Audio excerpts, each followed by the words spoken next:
Get ready for full tilt pro bass action. Winning tips and techniques. Inside info and tournament strategies to make you a better bass angler. Big fish, hot sticks, and serious money on the line. This is the 2003 Gander Mountain Pro-Am Invitational Bass Tour. Brought to you by Columbia Sportswear, Triton Boats, and Mercury Marine. Now, let's let her rip. The fabled Whitefish Chain of Lakes in the heart of Minnesota's North Woods was born in 1884 when the U.S. Army Corps of Engineers built an unassuming wooden dam on the Pine River at the site of Cross Lake. Here, the straining waters of the Pine rose, swallowing the lowlands and joining more than a dozen once solitary lakes along its course. For a bass angler, the whitefish can be an intimidating challenge. More than 13,000 acres, 120 miles of shoreline, and each of the individual lakes is unique, presenting its own set of conditions, fish populations, and presentation options. In late spring, the largemouth are moving away from spawning grounds and setting up on their summer haunts. Big post-spawn females begin moving deep this time of year, leaving the smaller males to guard the shallow beds. It's a predictable and very fishable pattern. On the whitefish, though, it's not that simple. Well, about a 14-inch fish there. We got a lot of those. Today, the challenge is not so much in finding fish, but finding the bigger fish that are really going to count at the weigh-in time. The chain's very diversity complicates the formula. Some lakes are shallow, dark, and muddy. Others are deep and crystal clear. The spawn may be much further along in some places than in others, which in turn dictates the location and activity level of the fish. You know, whitefish being as big a lake it is, one of the keys is a lot of these fish are in different stages. You go on some of the smaller lakes on the north end, and they may be in post-spawn. You go to some other different lakes and kind of just trying to find different stages of fish and find the most active fish. Water temperatures are going to differ, water clarity differs, and there's so much different water that you just got to kind of find the water you can find the most active and biggest fish in. In essence, the bass could be virtually anywhere, and the whitefish chain is a pretty big anywhere to cover in a one-day tournament. And then there's the traffic. As one of Minnesota's premier tourist destinations, the Whitefish is teeming with recreational boaters. Thousands of speedboats and jet skis and pontoons and cruisers literally swarm the chain, kicking up a crisscrossing chaos of wave action. Not to mention, navigating from point A to point B can take hours, depending on your position in the long parade of boats idling slowly through the many posted no-wake zones. So what's it going to take to win this one? Versatility. You've got shallow slop and deep water humps, brushy black backwaters and clean as a whistle sand. You've got emerging offshore weed lines and vast cabbage-covered flats. Spawning spots and summer spots and all the spots in between. And you've got docks. Docks as far as the eye can see. I really like fishing docks, especially if it's calm and sunny like this. This is a perfect dock condition. The bass tend to hide under the docks for shade, and if there was a little bit of wind now or a lot of bit of wind, they would start to move out. But right now is a perfect condition for dock fishing. Expect anglers to be packing the whole garage, rods rigged and ready for anything, and all the tackle boxes. Here on the Whitefish, the guy with the deepest bag of tricks, plus the skill and savvy to pull them out at the right time, is the guy to beat. How will they do? Stick around and find out as we present the second round of the 2003 Gander Mountain Pro-Am Bass Tour. If you can pull a 3-pound average, you're going to be hard to beat. The pre-fishing stage will be a real challenge on the Whitefish. Shallow, deep, dark water, clear water, flats, channels, weed lines, and docks. The winning stringer could come from anywhere in the complex amalgam of the Whitefish chain, or everywhere. I don't know if there's a particular lure or anything that's going to be the key, but it's just finding that right spot where the fish are at. Hundreds of individual bass populations in various stages of seasonal movement, distributed throughout the myriad of distinct bodies of water which make up the chain, present an imposing challenge. The fish are scattered, moving from spring to summer locations. So far up here free-fishing on whitefish, I've been pretty much just cruising shorelines, looking at fish, trying to determine what stage they are in the spawn. So far I haven't found any horses, but we're going to keep looking.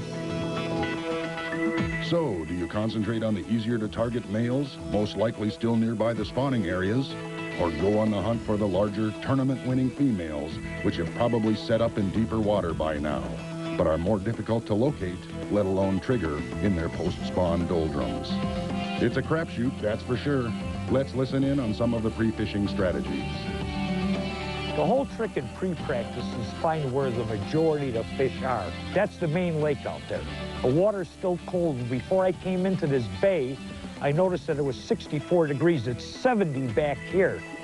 Now, there was a bunch of nests along that shore. You could still see them, but they all look deserted to me. Now, what that's telling me, at least at this stage in the game, is that I'm going to have to start looking for some post-spawn fish. That means while they might not be way out in the main lake, they're going to be somewhere between back here and there. That main lake with these cold water temperatures means that you're not going to have a lot of weed growth out there. The weed growth, as you can see here in this dirty, warm bay, is quite prolific. You've got a lot of the lilies are up already and a lot of the other kinds of submerged vegetation. So I'm going to continue looking. I'm trying to set a pattern. Hopefully, I can get on one. We often hear the pros talking about search lures, especially in pre-fishing situations. They're referring to lures they can use to cover a lot of water fast, looking for pods of active fish. Be around on tournament day. What I like to do on this lake, though, is I like to cover a lot of water. I'll take a Rapala, get on this weed line, and just run. And when I find a fish, I stop and I search the area out. Like I said, sometimes there's a whole bunch of them, sometimes there isn't. But I like covering water on this lake. Once they make contact, anglers will usually switch to more precise target lures, which they can cast to tight locations and work more slowly in hopes of triggering numbers of fish off a certain piece of structure. What I'm throwing is this 3/16-ounce mushroom-style jig head with a gander tube on it. And it's a real slow fall, slow presentation, light line. And we're getting, there's one right there. We're getting all different size fish. Search lures are typically used with long casting presentations and horizontal swimming retrieves. These include spinnerbaits, buzzbaits, crankbaits, and rattlebaits, among others. This type of fast cast presentation allows anglers to comb expansive flats, long weed lines, and shorelines where fish are often scattered and moving. I kind of like to move around a little bit, throwing a spinnerbait and crankbait. And then if I find a weed line or something, I might come around and fish it with a jig worm or go in there with a jig. So A fast horizontal approach simply enables a fisherman to present his bait to more fish in the most efficient manner.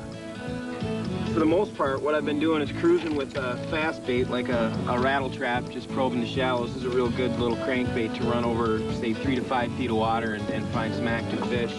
Been using that, a husky jerk a little bit. This new DT10 is great for coming across some deep points, looking for the big fish that have finished spawning. And when I slow it down, I've been flipping a jig like this, a black blue jig, or a flip-it tube. Target lures, as the name implies, are designed for working tighter locations where fish may be grouped, such as docks, weed pockets, or specific portions of underwater structure, the spot on the spot. These lures include heavy jig and plastic combos, Texas rig worms, lizards, and craws, tube baits, and light finesse jigs with small plastic baits. Usually worked vertically and more slowly in a dragging, hopping, or jigging retrieve, this method keeps the lure in the strike zone longer and can be more effective in triggering strikes from less active fish. All right, this morning it's cool, calm, a little bit overcast. You can see really well in the water. Now tomorrow things could change. We could get bright and sunny and windy, and that certainly would change the way the fish are related to the cover and the way that I'd approach them. To go with a faster, more horizontal bait, because the fish will be up and more active. On the other hand, we've got a cool front. They would lock in tighter to the cover, and instead of working a general area, I'd have to really focus in a very small area with the best cover, such as those trees or those clumps of cabbage. It all boils down to an angler's knowledge, experience, and skill level. He's got to understand the fish, the water, and the season. And then, once he finds fish, he's got to trigger enough bites to put the winning 8 bass in the box. Traditionally on this body of water, for 8 fish, it's going to take somewhere near 24 pounds. Year after year, that's what it takes. So I've got to put together a pattern for catching those kind of fish. Early morning on Tourney Day finds Moonlight Bay calm and overcast, but stiff winds are expected to kick up shortly. As anglers prepare to blast off, many are forced to rethink their initial strategies.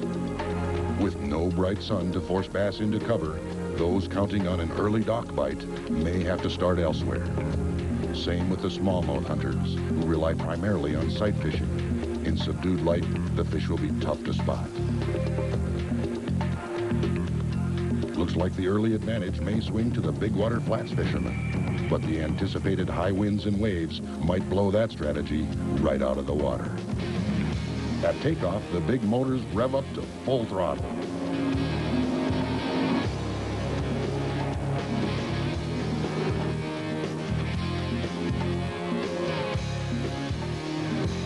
Brent Carlson scores early on a weed line he'd been pre-fishing.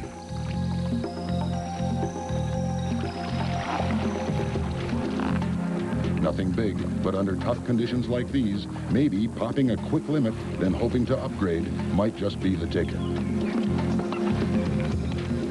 As suspected, the morning dock bite is slow.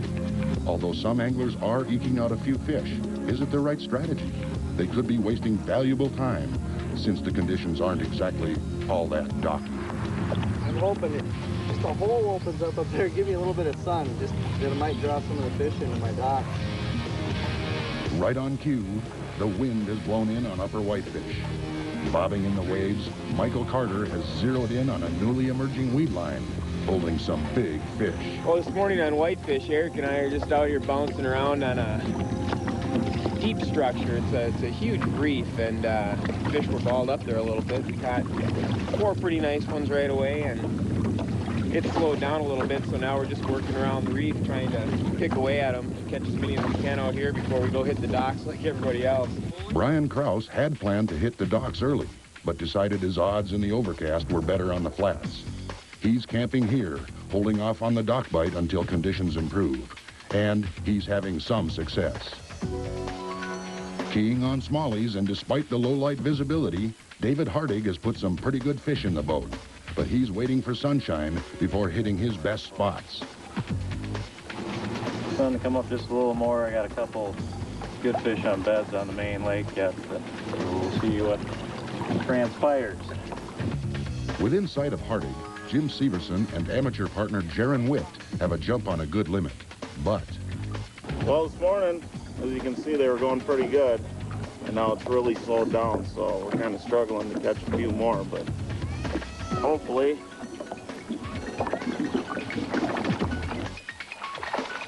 Moving to the docks, Brent Carlson summons up all his instincts and experience to decide on a place to start. Turns out the guy was right, as Brent is well on his way to a limit. 7 more of these. Disappointed after finding the fish have abandoned his best pre-fishing spots, Dean Capra is forced to switch gears. Here's where versatility comes into play. It looks like Michael Carter's dock plan has been scrapped. His deep weed edge is still producing for him. Now it's a game of ounces, and in the past, the Whitefish tourney has been a mighty tight race. Finally, catching up with Ron Linder, we find he spent most of his time on upper Whitefish. Now, out on Cross, Ron's working to improve an already strong showing. Brian Krause, just now getting to his original Plan A dock bite, is slowly but surely increasing his bag weight with a good largemouth here. Got it 3 times. Having cleaned out his smallie spots, Hardig moves into prime largemouth territory for the big finale. It's been a tough one for these guys, fighting wind, waves, and changing light conditions. Not to mention figuring out the finicky fish, which haven't quite decided where they want to be. Who's going to come out on top? The dock guys? The flats guys? The largemouth or the smallmouth guys? We'll know in a minute, because it's time to hit the scales. Weigh-in time back at Moonlight Bay. Anglers are eager to find out how everyone has fared under these tough transitional conditions. As competitors bag up their fish for the scales, it looks like it'll be a close one.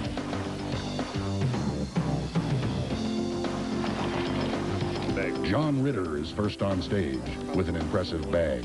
1937. A good score to get the ball rolling. Next is John Kopinski, just ounces shy of Ritter. Back in the line, Michael Carter bags up his bass. He's confident of a good showing as Ron Lindner takes the stage. I'm going to tell you something. You may not believe it. We pulled up to one dock and took 21 pounds off it. Ask them. Yep. You told me you weren't on them fish yesterday. I wasn't. I stopped on one dock and it was all over. 21 pounds. All righty, what do you got? 2104. Good bag. You weigh a big fish, Ronnie? Yeah. 2104 for Lindner. Good enough to move the veteran pro to the top of the list. What's in the lead before you weigh those? 2104. 2104. Who's got it, Lindner? Yeah. All right, that looks like a good solid bag. All right, what do you got? 2014. Wow, right in there. Second place, is he sitting? Yep. Not enough to bump Lindner, but a solid second place so far.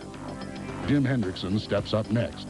Ooh, look at this. 2004. 2004, just shy of the leaders, but definitely in the money. Dan Beckerman and his amateur partner, Becky Smith, have a good day, but the bag weight comes up short. Carl Dreyhaus is next up. Carl, what do you got for Dreyhouse? 1946. Oh, you're going to be in there, 1946. You got a big fish?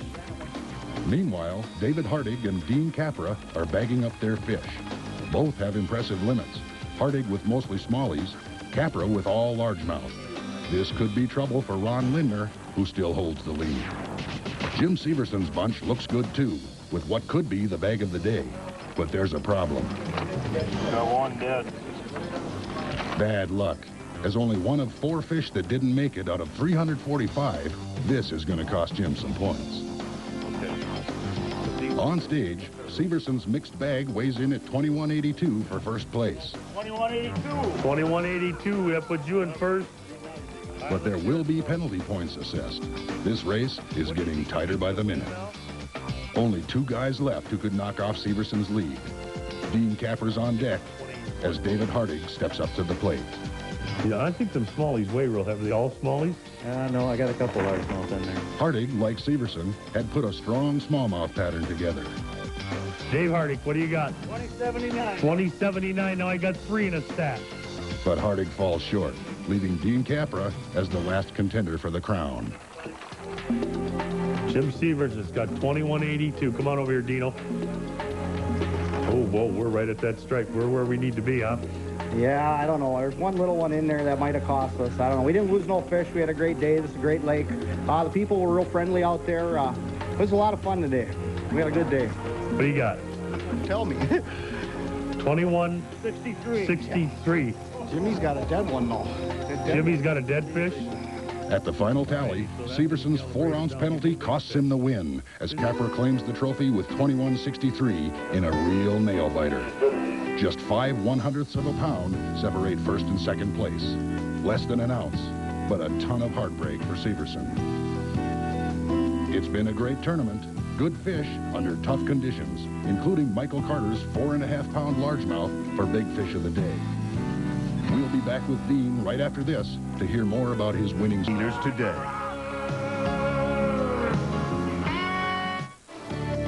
It's no surprise that versatility played a major role in Capra's victory.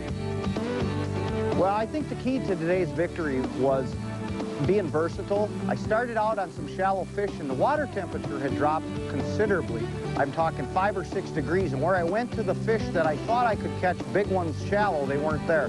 So I got out a Thunder Bullet with a power worm, started fishing a little bit deeper in the cabbage. I found some big ones, put together a good stringer, and that's what it took, being a little bit more versatile than the other guys. Congratulations to Dean on a great win, and to all the other anglers who gave him a real run for the money. Don't forget to tune in next week for more exciting pro